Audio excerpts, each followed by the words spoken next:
고물가 무섭다. 이러다 죽겠다. 흑흑. 여러분 이게 사실일까요? 사실이 될 가능성 굉장히 높습니다. 이 지표를 한번 보시죠. 11월 소비자 심리 지수입니다. 한국은행이 발표를 하거든요. 97.2까지 떨어졌습니다. 기준선이 이게 100입니다. 기준선이 100인데 100 아래면요 소비자 심리 지수가 무너지는 거고요. 100 위면 소비자 심리 지수가 활활 일어서는 겁니다.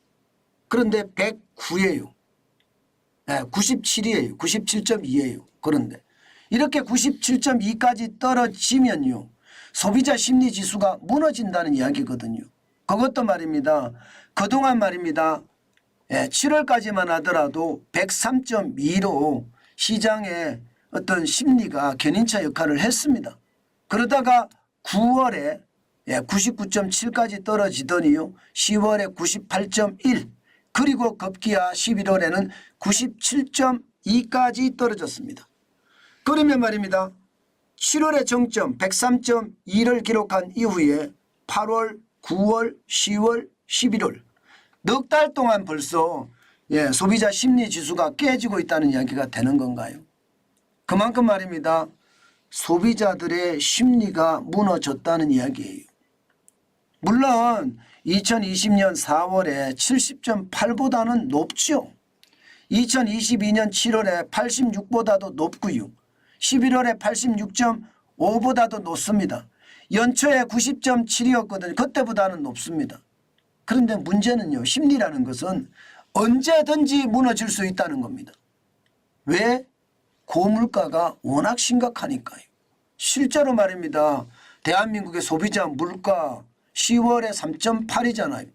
11월에는 추경호 경제부총리가 3.6%까지 떨어진다고 했다가요. 최근에는 더 힘을 받아서 말입니다. 큰 폭으로 떨어진다 이런 이야기도 했습니다. 큰 폭으로 떨어진다. 아무래도 국제유가가 좀 떨어지니까 11월에 물가는 좀 떨어진다 이렇게 봐야 되겠죠. 그러나 목표 물가 2.3%를 이겨낼 수 있을까요? 2% 이하로 떨어뜨릴 수 있을까요? 쉽지 않을 듯합니다. 지금 7월에 2.3%, 8월에 3.4%, 9월에 3.7%, 10월에 3.8%까지 올라갔잖아요. 이렇게 되니까 물가는요 더 올라갈 가능성 굉장히 큽니다. 그러다 보니까 말입니다. 사람들이 소비를 안 해요. 사람들이. 실제 말입니다. 여러분 7월에 소매 판매 지수가 마이너스 3.3%까지 떨어졌었고요. 8월에 마이너스 0.3%까지 떨어졌었거든요. 9월에는 플러스 0.2%까지 올라가서 그나마 다행이다 이렇게 이야기합니다. 이제 10월에 소비자 소매 판매 지수가 나올 텐데 이게 어떻게 됐는지 또 봐야 되지만 아마도 말입니다. 추석 이후니까 조금 올라갔을 거다 그렇게 예상은 합니다. 올라갔었다면 다행이지만 그렇지 않으면요. 10월까지 무너지면 11월, 12월도 계속 무너질 수 있습니다. 그러면 연말 대목이라는 말 자체도 없어질 수 있다는 뜻입니다. 이것은 결국 말입니다. 물가가 너무 높기 때문에 소비를 못하는 거예요. 여기에다가 고금리도 역할을 하고요. 이자 폭탄에 대한 충격 그것도 역할을 하거든요. 실질적으로 말입니다. 고금리에 대한 충격도 사실 시장에서는 굉장히 크다 이렇게 이야기할 수가 있거든요. 고금리에 대한 충격 자체가 시장에 당연히 있죠. 없을 수가 없죠.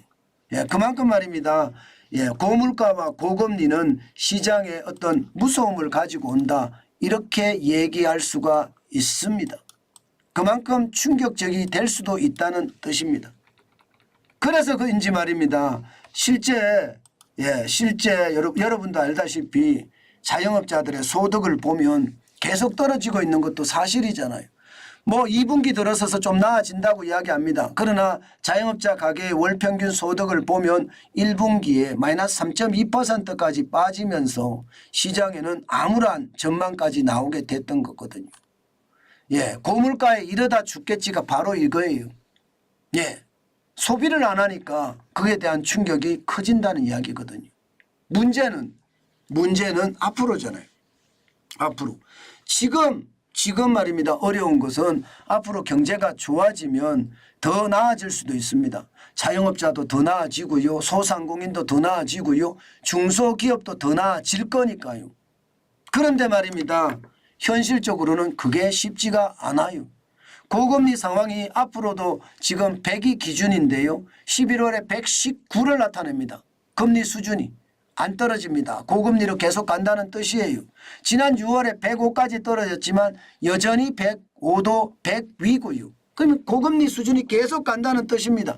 2021년부터 지금 시장을 쭉 보면요. 100 아래가 없습니다. 100 아래가. 금리 자체가 계속 고공행진을 한다는 이야기거든요. 예, 떨어지더라도 찔끔찔끔 떨어지지 이게 피부로 느낄 만큼 안 떨어진다는 이야기입니다. 이것은 말입니다. 결국 고금리가 또 이자 폭탄에 대한 어떤 금액을 지불해야 되기 때문에 지갑이 비어서 소비할 여력이 그만큼 떨어진다는 이야기고요. 여기에다가 앞으로의 물가도 쉬이 안 떨어진다는 전망까지 나옵니다. 기대 인플레이션이 나왔는데 11월에는 10월에 3.3%, 3.4% 그대로 유지했습니다. 기대 인플레이션이라는 게 향후 1년간 물가 전망을 나타내주는 지표거든요. 그런데 3.4%면 내년 말에 가더라도 3.4%의 물가를 유지한다는 이야기잖아요. 그러면 목표 물가가 2%인데 2%보다 더 위에 있다는 뜻이에요. 예, 7월에 4.7%보다는 낮지만 3.4%를 기록했다는 것은 여전히 높은 수치다 이렇게 얘기할 수가 있습니다. 결국 말입니다. 고물가에 그 고금리가 시장에는 위축을 가져오고요.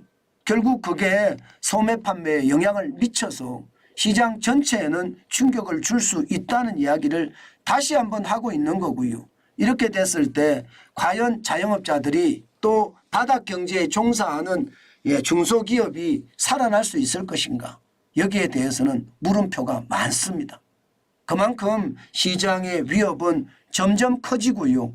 그 위협이 고물가와 고금리라는 사실 우리는 잊지 말았으면 좋겠다. 그 말씀 다시 한번 올려드립니다.